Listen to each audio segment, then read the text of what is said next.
Mwaka 2026 umeingia, mwaka 2025 uliweka malengo lakini hayakufanikiwa kutimia. Ulikesha usiku na mchana, ulipambana huku na kule ili ufanikiwe ufikie ndoto zako, lakini imeshindikana mwaka 2025 na mwaka 2026 sasa umeingia.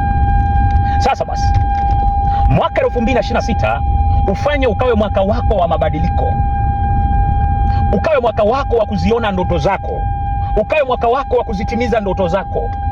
Lakini zile kauli za kusema kwamba mwaka 2026 ndio mwaka wangu, kauli hizi zimeendelea kutokea makanisani, kauli hizi zimeendelea kutokea kwa wachungaji wakiwaambia waumini wao kwamba huu ni mwaka 2026, huu ni mwaka mpya, ukawe mwaka wako wa mabadiliko, ukawe mwaka wako wa kufanikiwa, ni mwaka wako wa kwenda mbali, ni mwaka wako wa kufanikiwa. Sikiliza, mwaka wako hauwezi kukuletea matokeo yoyote kwenye maisha yako, mwaka wowote, kama hakuna mabadiliko katika tabia. Kama tabia zile zile za mwaka 2025 zilizokuferisha kwenye mapambano yako umeingia nazo mwaka mwingine, mwaka 2026, nataka nikwambie hata huu mwaka utaambulia 0-0. Ile hofu yako, tabia ya uoga, tabia ya kusitasita, tabia mbaya za kutumia pesa katika mifumo fulani, tabia fulani ambazo zimekuferisha mwaka 2026-25, umeingia nazo mwaka 2026. Hizo kama hujaziacha, hautakuwa mwaka wako wa kufanikiwa. Itakuwa ni maneno ya wachungaji, wataendelea kuchukua sadaka yako, wataendelea kula pesa yako, lakini mabadiliko kwako hayatatokea na hayataonekana.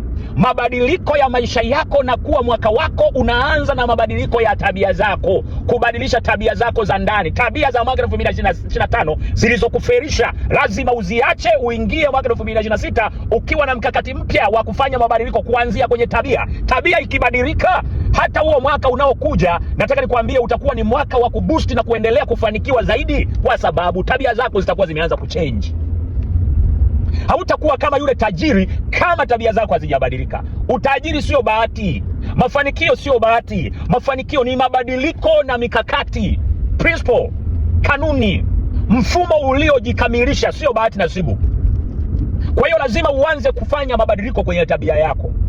Anza kwanza mabadiliko. Ukitaka kufanya huu mwaka 2026 uwe mwaka wako, badilisha tabia zako za mwaka 2025 zilizokuferisha.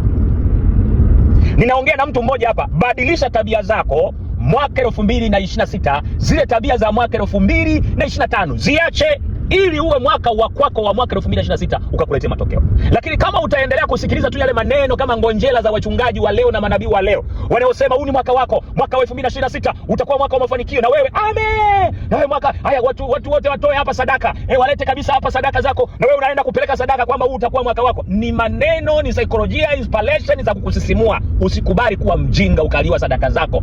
Anza mwenyewe mabadiliko, kujikague tabia zako za ndani, ndipo utaenda kuona matokeo ya mwaka 2026. Ninarudia, mwaka 2026 ukawe mwaka wako wa kufanikiwa, lakini anza kufanikiwa katika tabia. Badili tabia mbaya ulizohangaika nazo mwaka 2025.